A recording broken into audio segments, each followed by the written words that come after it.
Direct from our newsroom in New York, in color, this is the CBS Evening News with Walter Cronkite and Daniel Shore in Washington, Tony Sargent in Saigon, Bob Gregory in Washington, Ike Pappas in Chicago, Bob Evans in New Orleans, Steve Rowan in Bethpage, New York, and Marvin Kalb in Washington.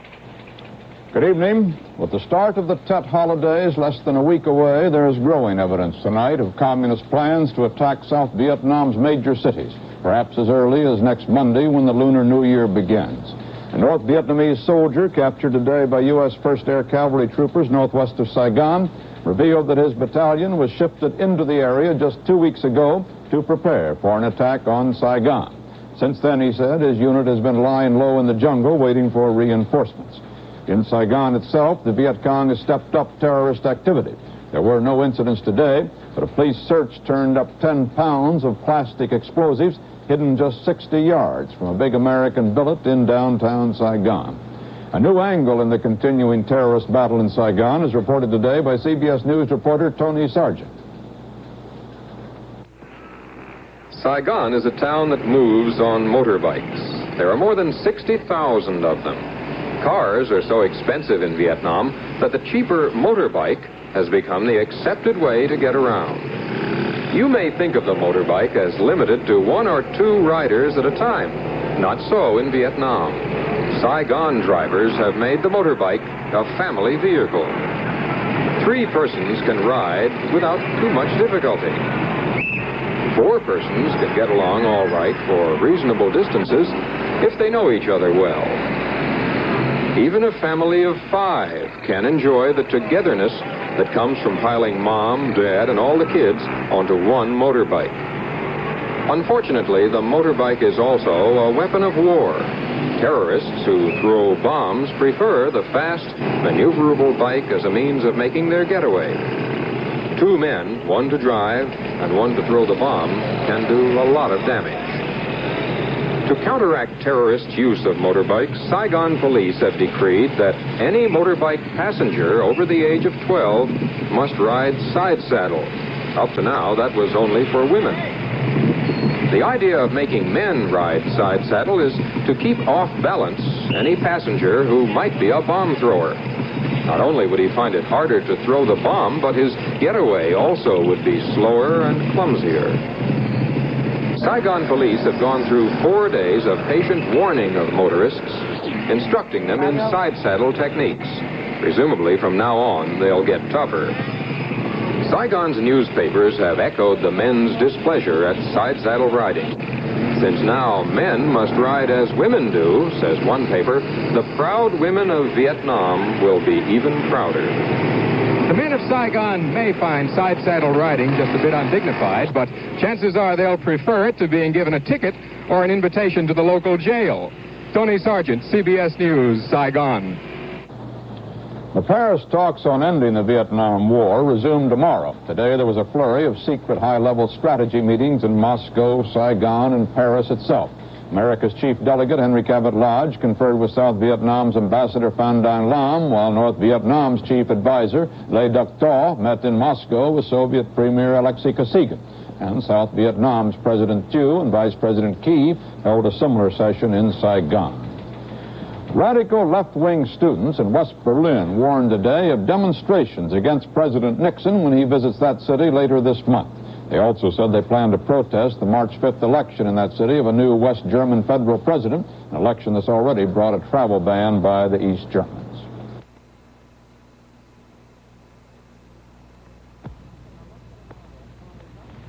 This is a molecular model of poly-1,4-cyclohexylene dimethylene terephthalate. How about that? And I'm Joanna Barnes here to tell you what this unique molecule of Codel polyester fiber means in carpets. It's so special, it's patented. Every room in your house comes alive because carpets of Codel bounce back beautifully. Even a house full of kids can't keep Codel fiber down. That's why Codel is the fastest growing carpet fiber. If you can't remember the name Codel, ask for poly-1,4-cyclohexylene dimethylene terephthalate. We also make 2,2,4-trimethyl-1,3-pentane diol monoisobutyrate. But that doesn't go in carpets. Codel fiber has come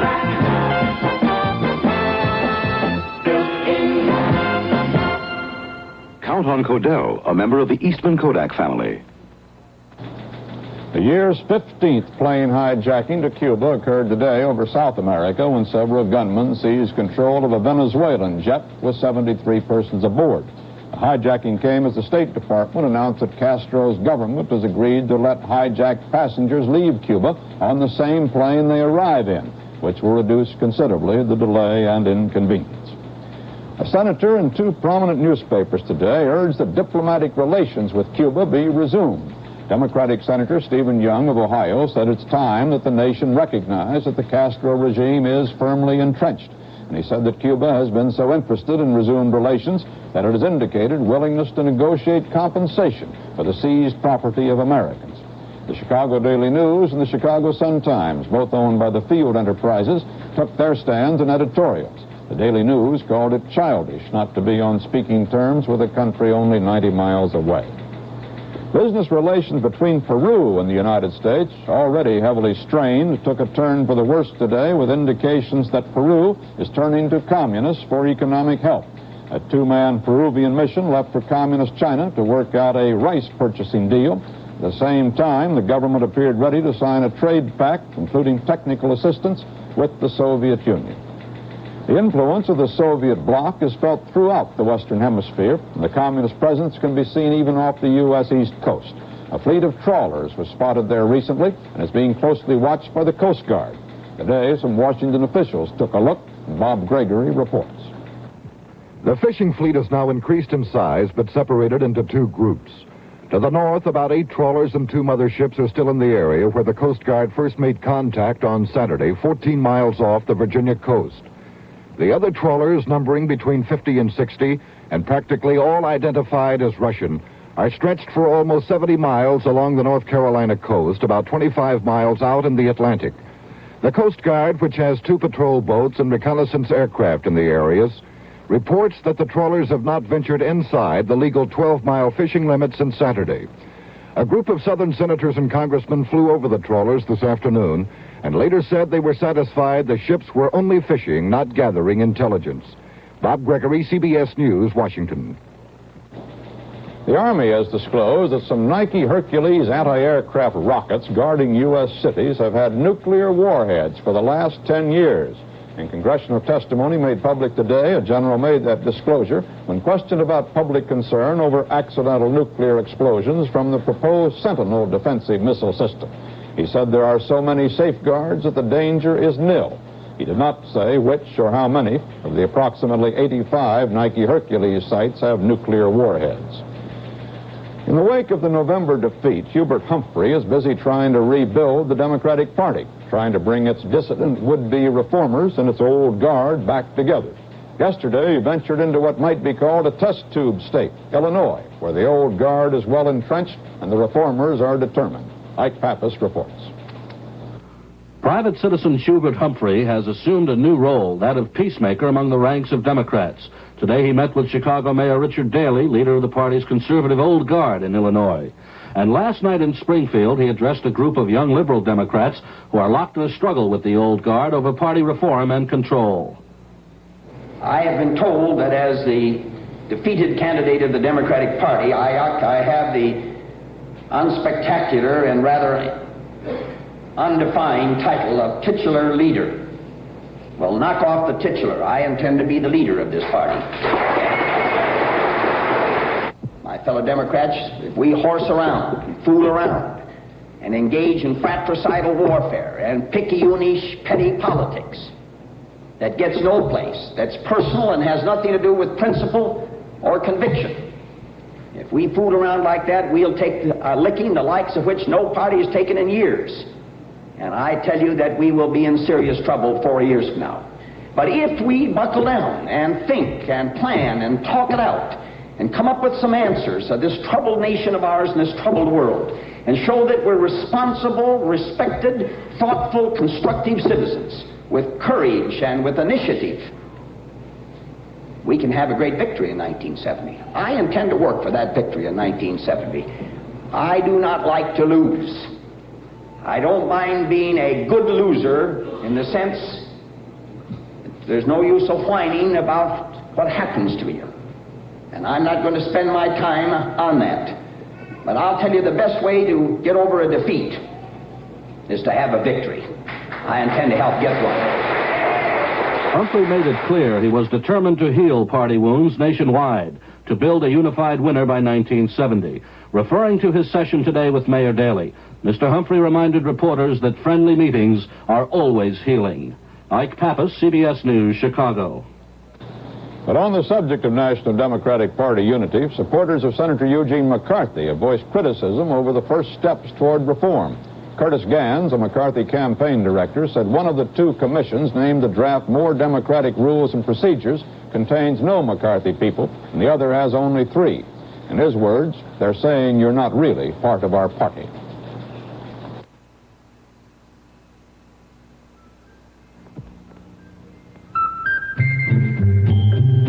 This is a happy mood. But in this weather, happiness can fade because of a cold or flu with aches and pains and sometimes a fever. Then do what doctors say. Rest, drink plenty of liquids, and take aspirin to relieve pain and reduce fever. And remember, Bayer aspirin is pure aspirin, not just part aspirin. Bayer works wonders. Honest. When you have acid indigestion, every second counts. So count on instant-acting Phillips tablets. Phillips tablets go to work in seconds. With one of the fastest stomach settlers ever discovered, each small Phillips tablet neutralizes more excess stomach acid than the leading antacid tablet that comes in a roll. So for fast relief from acid-upset stomach, when every second counts, count on instant-acting Phillips tablets. The White House said today it now appears unlikely that President Nixon will abolish the job of advisor on consumer affairs, as he previously had indicated. Instead, the president has appointed an expert in the field to study the post formerly held by Betty Furness.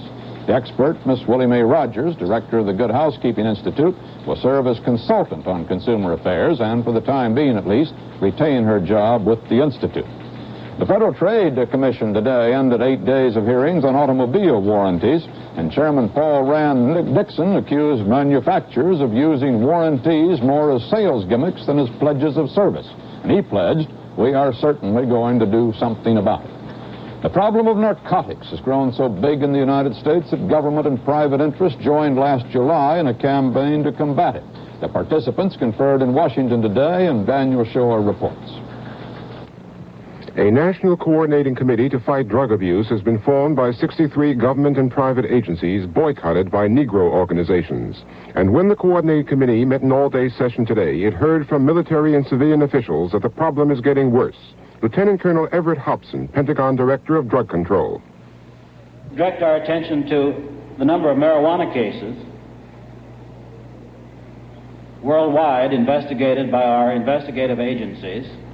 And we find for the first 6 months of 1968, we had almost exactly the same number as we did for the entire 12 months of 1967. I can tell you that I don't expect that figure to decrease over the last 6 months. Johnny Ingersoll, Director of the Justice Department's Narcotics Bureau. Measures. Drug abuse is presently endemic in our society, and it is a public health menace of growing concern to the government. Its immediate control, it seems to me, is dependent first upon strong enforcement of existing laws, coupled with the development of better laws. But a student representative talking back with studied cool says it's enforcement that is causing all the trouble. Charles Hollander, head of the Drug Committee of the National Student Association. I would maintain that the definition of drug abusers as an illegal thing, putting criminal sanctions and penalties on drug abusers, is what's causing this crisis.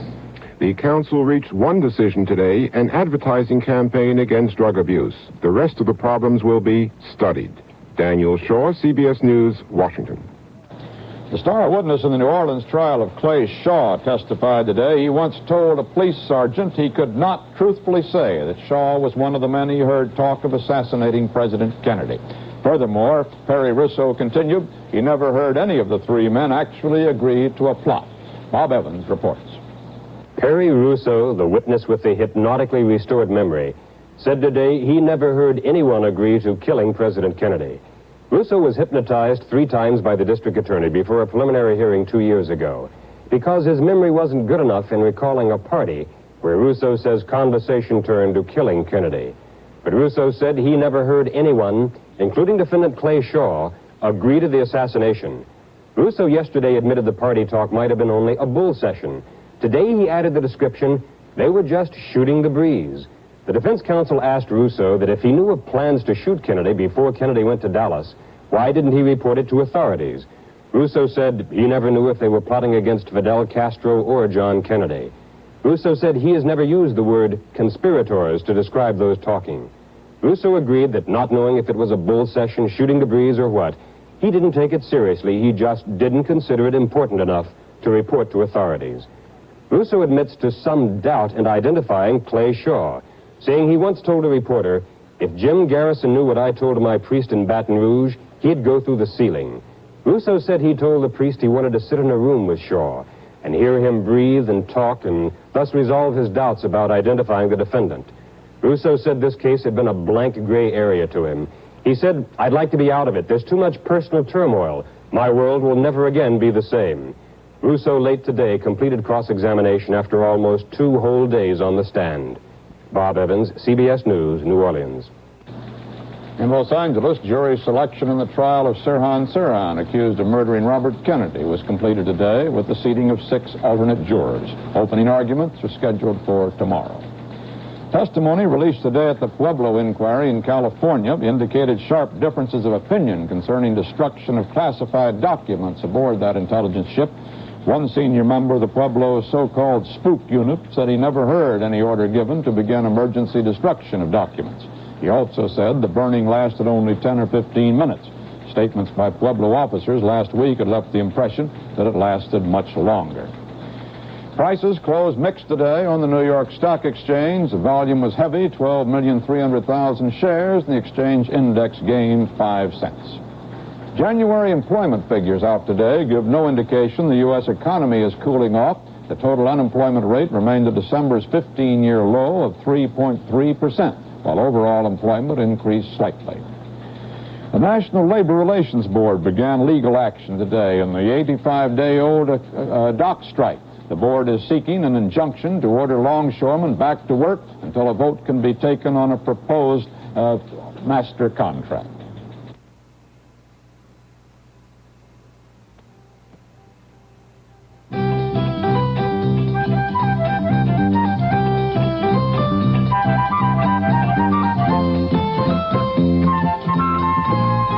You know what's nice about the new cars? They keep the air cleaner than the old ones did, especially when you use Phillips 66 gasolines and Trop Arctic motor oils. The anti-pollution team. Both have detergent additives that help keep your carburetor, pistons, PCV valve, and other engine parts clean while you drive. And because your engine stays cleaner, so does the air. Maybe clean air is all the reason you need to use our anti-pollution team. But isn't it nice to get a better running engine in the bargain? The anti-pollution team, only from Phillips 66. At Phillips 66, it's performance that counts. The Navy recently signed a $40 million preliminary contract for a new airplane to replace its version of the F-111, which Congress killed last year. The final outlay for the new fighter, however, may cost from $5 billion to $7 billion.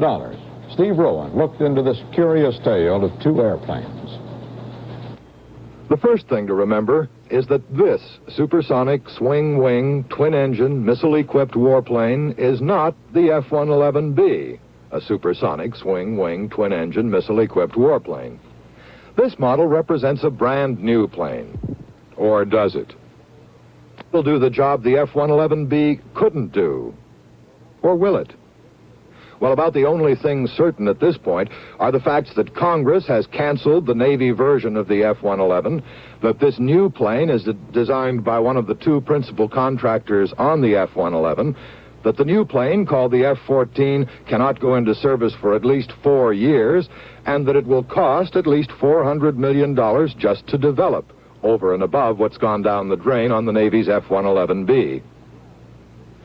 Navy brass simply hated the F-111 right from the day, 8 years ago, that Defense Secretary Robert McNamara rammed the Air Force-designed plane down their throats. Part of the Navy's foot-dragging could be attributed to ruffled feathers. The Navy likes to design its own airplanes. Part could be attributed to a well-founded fear in the later stages of development that the F-111B was getting too big and too heavy for practical use off carriers. Finally, when the Air Force version of the F-111 flew and immediately ran into an embarrassing series of snafus, culminating in the loss of 3 planes in their first 2 days of service over Vietnam, the Navy's friends in Congress got the whole Navy version canceled. And the Navy, which had said it wanted a long-range missile platform to defend the fleet against enemy planes, the role for which the F-111B was designed, now announced that what it really wanted was a hot fighter plane for air superiority on attack missions. Enter the F-14. Now, Congress, though desperately unhappy with skyrocketing costs for new weapons systems, found itself in a box. The Navy had to have something. We would like to delay action for a considerable time, except for this. The Navy desperately needs a new airplane as a successor to the F-4 and as a successor to what would have been the F-111B. So the matter of timing here is important. I think we have to take some little greater gamble than we might otherwise have been willing to take by reason of the urgency for a new plane for the Navy. What did you feel was less than satisfactory about it? Well, you never can tell in advance whether these weapons systems are going to work out. During the last 15 years, the defense establishment has canceled out contracts involving about $8 billion because they didn't pan out. Grumman's new design not only looks a lot like the F-111B, it uses the same engines and the same Phoenix missile system. But even though the F-111B, which it subcontracted, could not be made to handle the air defense role and be a fighter plane as well, Grumman insists that the F-14 can do both jobs. Grumman's president, Llewellyn Evans, insists that this plane will be different, will actually come in 4 years from now at the design weight, size, and price. Was the whole idea of the F-111B, the Navy version of the F-111, based on erroneous thinking? I'd have to say both military departments, and I think these are splendid men, the men in uniform, were dedicated to getting the product that would do the job. I think they knew what they wanted. I think there was an attempt to save costs, if you will. I'm not at all clear. But I think you'd have to say the civilian leadership of the Pentagon was really responsible. Robert McNamara. You said it, Steve. I didn't. I said the civilian leadership. In 1973, when the Navy takes delivery of that first squadron of F-14s, and I come back here to you and quote these price figures you've given us, will they have held up? My friend, you come out, you'll get a martini if they don't. There has never been a complicated weapon system developed that I know of in the Defense Department that didn't have considerable bugs in it at the beginning, and it takes some time and considerable money to iron out these difficulties, and I don't expect anything different with this plane.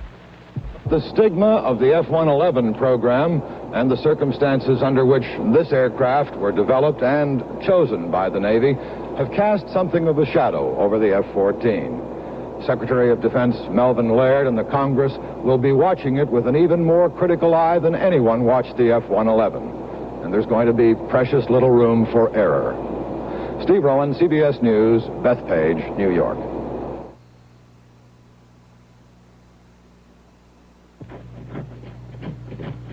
Scratch your kitchen floor with really sharp fingernails and you can scratch off the shine.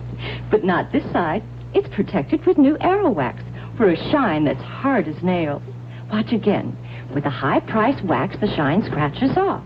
New Aero Wax with 50% more vinyl plastic. You just can't scratch the shine. It's hard as nails, so you can wax less often. New Aero Wax for a shine that's hard as nails. Even a savage like you can get hit by a cold, a stuffy nose, sinus congestion.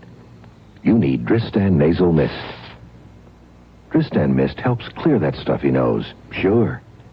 Then it goes on to help open deep sinus cavities, relieve hidden congestion. You can breathe again, swing again, love again. Get Dristan Nasal Mist. The State Department today expressed concern over Canada's announced intention of establishing diplomatic relations with Communist China. The department said the Canadian move could have a bad effect on nationalist China and other non-communist Asian countries. Nevertheless, there's talk in Washington about possible diplomatic bridges between the United States and China, and also Cuba. An analysis now from CBS News diplomatic correspondent Marvin Cow.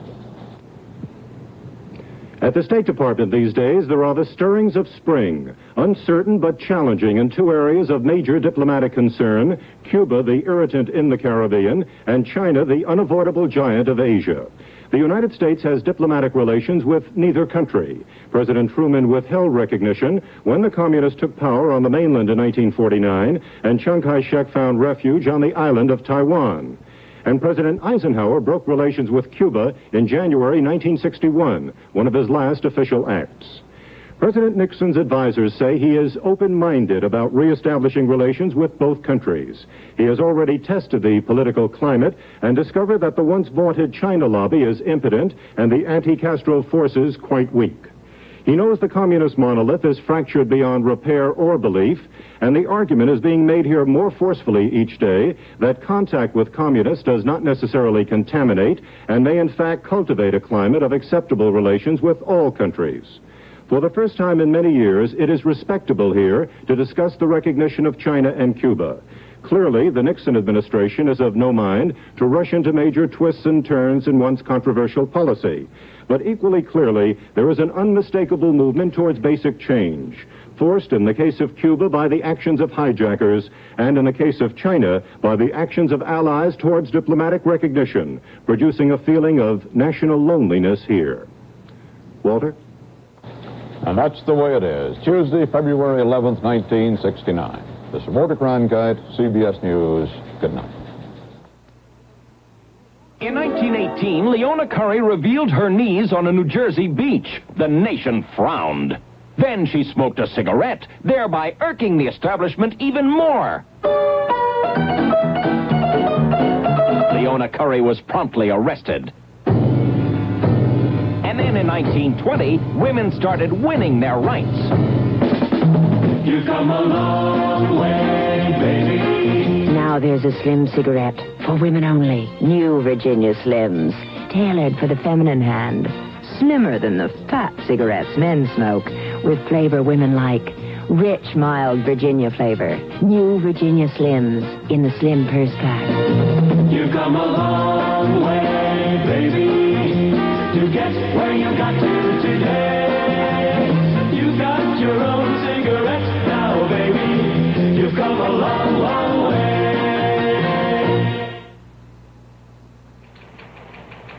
Direct from our newsroom in New York, in color, this has been the CBS Evening News with Walter Cronkite.